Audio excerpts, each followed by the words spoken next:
नमस्कार, ये आकाशवाणी है। अभी आप यरमता सिंह से समाचार सुनेंगे।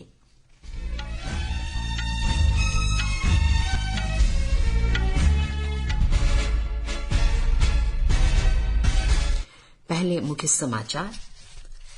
प्रधानमंत्री नरेंद्र मोदी ने मध्य प्रदेश के भोपाल में भाजपा कार्यकर्ताओं की रैली महाकुंभ को संबोधित किया। प्रधानमंत्री आज राजस्थान के जयपुर में परिवर्तन संकल्प महासभा में हिस्सा लेंगे। रक्षा मंत्री राजनाथ सिंह ने गाजियाबाद के हिंडन एयरबेस पर भारत ड्रोन शक्ति प्रदर्शन का उद्घाटन किया। पहला C-295 परिवहन विमान भारतीय वायुसेना में शामिल। पेट्रोलियम और प्राकृतिक गैस मंत्री हरदीप सिंह पुरी ने दिल्ली में भारत की पहली ग्रीन हाइड्रोजन ईंधन बस का शुभारंभ किया। अब समाचार विस्तार से। प्रधानमंत्री नरेंद्र मोदी ने मध्य प्रदेश के भोपाल में जम्बूरी मैदान में भारतीय जनता पार्टी के कार्यकर्ताओं के महाकुंभ को संबोधित किया। इस कार्यक्रम का आयोजन पंडित दीनदयाल उपाध्याय की जन्म जयंती के अवसर पर किया गया था। प्रधानमंत्री ने जम्बूरी मैदान में संबोधन से पहले पंडित दीनदयाल उपाध्याय की जन्म जयंती पर उन्हें श्रद्धा सुमन अर्पित किए। भोपाल में कार्यकर्ता महाकुंभ के दौरान महिलाओं ने नारी शक्ति वंदन अभिनंदन के लिए प्रधानमंत्री का अभिवादन किया। इस अवसर पर मध्य प्रदेश में जन आशीर्वाद यात्राएं भी संपन्न हुई। ये 5 यात्राएं मध्य प्रदेश के सभी प्रमुख इलाकों से निकाली गई थी। इन यात्राओं ने कुल मिलाकर 10,800 किलोमीटर की दूरी तय की और इस दौरान 1 करोड़ से अधिक लोगों के साथ संपर्क किया गया।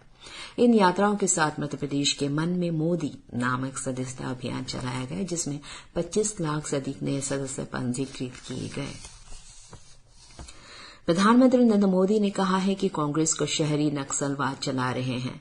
प्रधानमंत्री ने कहा कि अगर कांग्रेस सत्ता में आएगी तो वो देश में विकास की गति को रोक देंगे। श्री मोदी आज मध्य प्रदेश के भोपाल में भारतीय जनता पार्टी कार्यकर्ताओं के महाकुंभ को संबोधित कर रहे थे। प्रधानमंत्री ने भारतीय जनता पार्टी के विकास के एजेंडे को सही बताते हुए कहा कि जब मोदी गारंटी देता है, जब भारतीय जनता पार्टी गारंटियां देती है तो ये गारंटियां जमीनी स्तर और प्रत्येक घर तक पहुंचती है। प्रधानमंत्री ने कहा कि कांग्रेस ने 50 वर्ष पहले गरीबी हटाओ का नारा दिया था, लेकिन उसने अपने वादे को पूरा नहीं किया। पहला C-295 मध्यम सामरिक परिवहन विमान आज औपचारिक रूप से उत्तर प्रदेश के गाजियाबाद के हिंडन में भारतीय वायुसेना के एयरबेस पर रक्षा मंत्री राजनाथ सिंह की उपस्थिति में भारतीय वायुसेना में शामिल किया गया। समारोह के दौरान वायुसेना प्रमुख V.R. चौधरी और अन्य गणमान्य व्यक्ति भी उपस्थित थे। इससे पहले श्री सिंह ने 2 दिवसीय भारत ड्रोन शक्ति 2023 का उद्घाटन किया। भारत ने भारतीय वायुसेना के पुराने एवरो परिवहन बेड़े की जगह 56 एयरबेस C-295 विमानों के सेना के शामिल करने की औपचारिक स्वीकृति दे दी है। अनुबंध संबंधी समझौते के अनुसार एयरबेस सेविले में शहर में अपने उत्पादन संयंत्र से उड़ान के लिए तैयार स्थिति में पहले 16 C-295 विमानों की आपूर्ति करेगा। इसके बाद शेष 40 विमानों का निर्माण और संयोजन भारत में Tata advance systems limited TASL द्वारा किया जाएगा। सभी C-295 विमान परिवहन सेवा में सौंपे जाएंगे और स्वदेशी इलेक्ट्रॉनिक वारफेयर सूट से सुसज्जित होंगे। भारतीय वायुसेना को इस महीने की 13 तारीख को स्पेन के सेविले शहर में वायुसेना प्रमुख V.R. चौधरी की उपस्थिति में पहला C-295 परिवहन विमान सौंपा गया था। C-295 विमान की भार ढोने की क्षमता 5 से 10 टन है। यह एक बार में लगभग 71 सैनिकों या 49 पैरा ट्रूपर्स को ले जा सकता है। भारत ड्रोन शक्ति 2023 में 75 से अधिक ड्रोन स्टार्टअप कंपनियों की सक्रिय भागीदारी देखी जा रही है। इसमें केंद्र सरकार, राज्य विभागों, सार्वजनिक और निजी उद्योगों, सशस्त्र बलों, अर्धसैनिक बलों और मित्र देशों के प्रतिनिधियों सहित लगभग 5,000 प्रतिभागियों के शामिल होने की उम्मीद है। भारत ड्रोन शक्ति 2030 तक वैश्विक ड्रोन केंद्र बनने की भारत की प्रतिबद्धता को बढ़ावा देगा। विद्युत, नई और नवीकरणीय ऊर्जा मंत्री आर.के. सिंह ने आज नई दिल्ली के फिक्की फेडरेशन हाउस में इंडिया एनर्जी शिखर बैठक 2023 का शुभारंभ किया। 2 दिन की शिखर बैठक का उद्देश्य देश में हरित हाइड्रोजन पारिस्थितिकी तंत्र को सक्षम बनाने के लिए इसके विकास पर विशेष ध्यान केंद्रित करना है। शिखर बैठक को संबोधित करते हुए श्री सिंह ने कहा कि जलवायु परिवर्तन विश्व के लिए एक चुनौती है। उन्होंने जोर देकर कहा कि भारत नई पीढ़ी के लिए स्वस्थ और सुरक्षित सक्रिय संयंत्र प्रदान करने के लिए वचनबद्ध है। शिखर बैठक के उद्घाटन सत्र में बेल्जियम के राजदूत डिडियर वंडर हैसलेट और जर्मनी के राजदूत डॉक्टर फिलिप एक्मेन के साथ कई अन्य गणमान्य व्यक्ति भी उपस्थित रहे। हमारे संवाददाता ने बताया है कि नीति निर्धारक और उच्च स्तरीय प्रतिनिधि, वरिष्ठ सरकारी अधिकारी, वित्तीय संस्थान, परियोजना विकासकर्ता, विनिर्माता, उपभोक्ता, उद्योग, प्रौद्योगिकी कंपनियां, स्टार्टअप, फाउंडेशन और थिंक टैंक, अनुसंधान और प्रशिक्षण संस्थान इस शिखर बैठक में भाग ले रहे हैं। केंद्रीय नागर विमानन मंत्री ज्योतिरादित्य सिंधिया ने कल अरुणाचल प्रदेश में तेजू हवाई अड्डे पर नए टर्मिनल भवन का उद्घाटन किया। इस अवसर पर श्री सिंधिया ने बताया कि तेजू टर्मिनल के भवन को 2012 एकड़ भूमि पर 170 करोड़ की लागत से बनाया गया है। इसके साथ ही अरुणाचल प्रदेश में अब कुल 4 हवाई अड्डे हो गए हैं। श्री सिंधिया ने घोषणा की कि भारत सरकार की उड़ान 5 योजना के तहत जल्द ही ईटानगर को रूपसी जोरहाट के साथ जोड़ा जाएगा। क्रिकेट इंडिया महिला टीम ने 116 रन का सफलतापूर्वक बचाव करते हुए श्रीलंका महिला टीम को 19 रन से हराया और क्रिकेट में ऐतिहासिक स्वर्ण पदक जीता। और शादी रणसिंघे ने लक्ष्य का पीछा करते हुए श्रीलंका को लंबे समय तक बचाए रखा, लेकिन उनके विकेट से श्रीलंका को काफी कुछ हासिल करना बाकी था, क्योंकि अंततः उनका स्कोर 8 विकेट पर 97 रन था। टीटा साधु ने गेंद से भारत की महिलाओं के लिए एक स्वप्निल शुरुआत की और 2 ओवर में 3 विकेट लेकर मैच समाप्त किया।